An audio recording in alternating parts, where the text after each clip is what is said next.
விளங்கிட்டா? மாப்பிள்ளை மாதிரி தலையை பிச்சு குலாத்துறானுகள், உழைக்கிற காசு ஓடிக்குள்ளவனுக்கும் பெம்பசிக்கும் போகுது என்று சொல்லி கொஞ்சம் பேர்.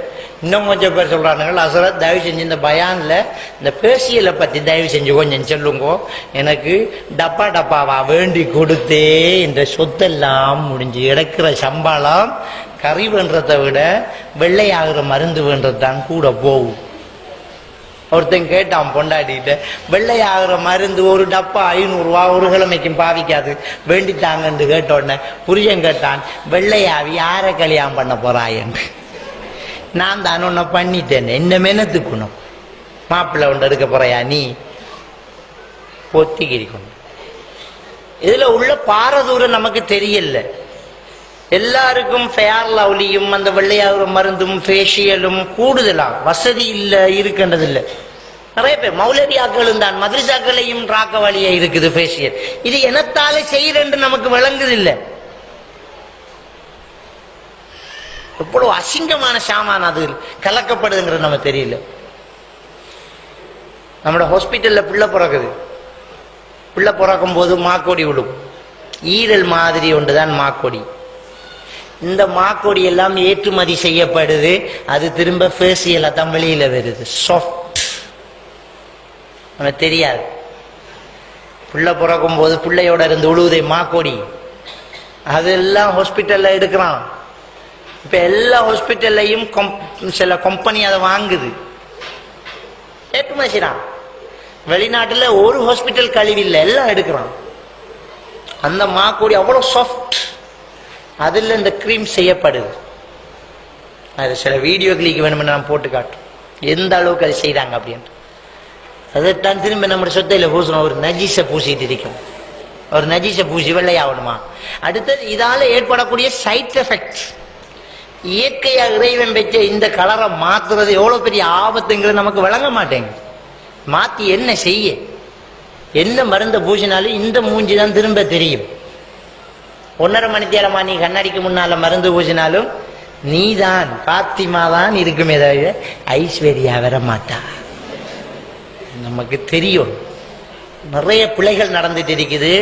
நிறைய பேர் அப்படி சில ஹாஸ்டல்கள்ல நம்ம பார்க்கிறோம், சில ஸ்கூல் மதரசாக்கள் ஹாஸ்பிட்டல், எல்லார ராக்கைக்குள்ளேயும் ஃபேஷியல், எல்லார ராக்கைக்குள்ளேயும் ஃபேர் லவ்லி. எதுக்கு இது? அழகு, இயற்கை அழகு. முகத்துல சோப்பு போடாம விட்டா ஒழுங்கான அழகு இருக்கும், அதுவும் ஒரு கெமிக்கல். இந்த முகத்துல மட்டும் ஒன்றும் பாவிக்காம அழகா இளம் சுடுதண்ணியால கழுவுங்க, அழகான முகம் இருக்கு. ஒன்றும் பாவிக்காம இருக்கு, அழகான முகம் இருக்கு. அதை விட்டுட்டு இதுகளை போறது, பொதுவா சோப்பு போடுறது கூட என்ன செய்யும், அதுவும் ஒரு இந்த ஸ்கின்னுக்கு பிரச்சனை தான். ரைட், எங்கேயோ வந்து எங்கேயோ போகுது. அப்ப இந்த உழைக்கிற காசு பெம்பஸுக்கு போகுது. பெம்பஸுக்கு பிள்ளை பிறந்தா பிள்ளைக்கு பெம்பஸை கட்டினா முடிய கலட்டி திரும்ப பெம்பஸ் தான் கலட்டுற மாத்துற பெம்பஸ். இப்ப புதுசா ஒரு பெம்பஸ் வருது. அந்த பெம்பஸ் ஒரு பாக்ஸ் வேண்டினால் ஒரு ரிசீவர் ஒன்று தருவான். நம்மளோட போன்ட சார்ஜ், அந்த நம்மளோட அந்த டிவி ரிமோட் மாதிரி ஒன்று கரண்ட்ல மாட்டி அப்படியே வைக்கிறாரு, லைட் பத்திக்கிட்டு இருக்கும். ஒரு 40 பெம்பஸ் வேண்டாம். அந்த பெம்பஸ பிள்ளையை கட்டினா பிள்ளைய பெம்பஸ போட்டுட்டு பிள்ளையோட பெம்பஸுக்கு சூ பெய்தென்றால் இது அலாம் பண்ணும், make make make make. Right, பிள்ளைய பிடிங்கோடி, பிள்ளைக்கு சூ பெய்த்.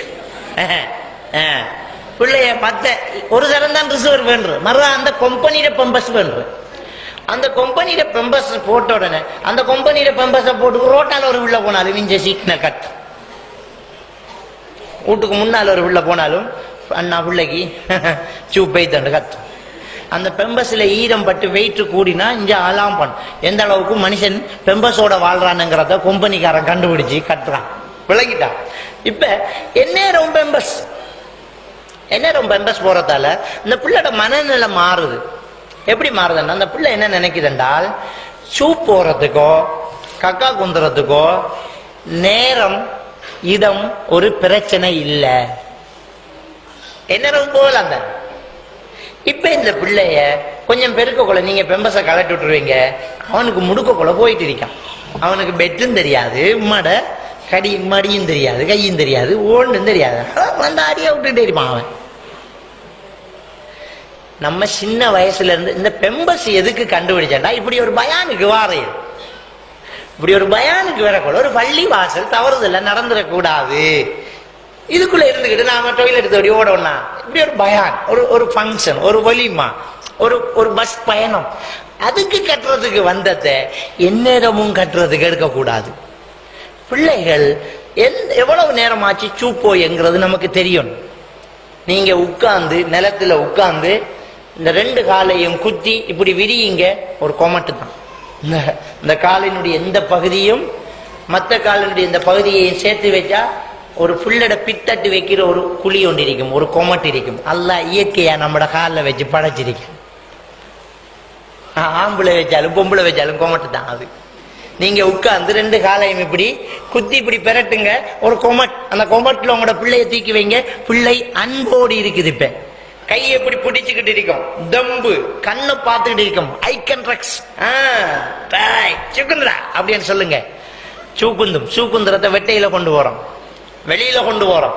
அன்னரன் தாய்மார்கள் அப்படித்தான் கொமட்டு பாவிச்சேன். இந்த பிளாஸ்டிக் கொமட்டை வச்சு காலால தள்ளி விடல, அப்படி காக்கா குந்தி போட்டு ஒரு தட்டு அப்படியா செஞ்ச. பிள்ளைகளை வெளியில கொண்டு வாங்க. அப்ப அந்த பிள்ளைகள் அந்த இடத்தை பார்க்க, ரைட், இந்த இடத்துல இந்த மரத்துக்கு கீழே வச்சுதான் நாங்க சூக்குந்துறோம், வீட்டுக்குள்ள இல்லை.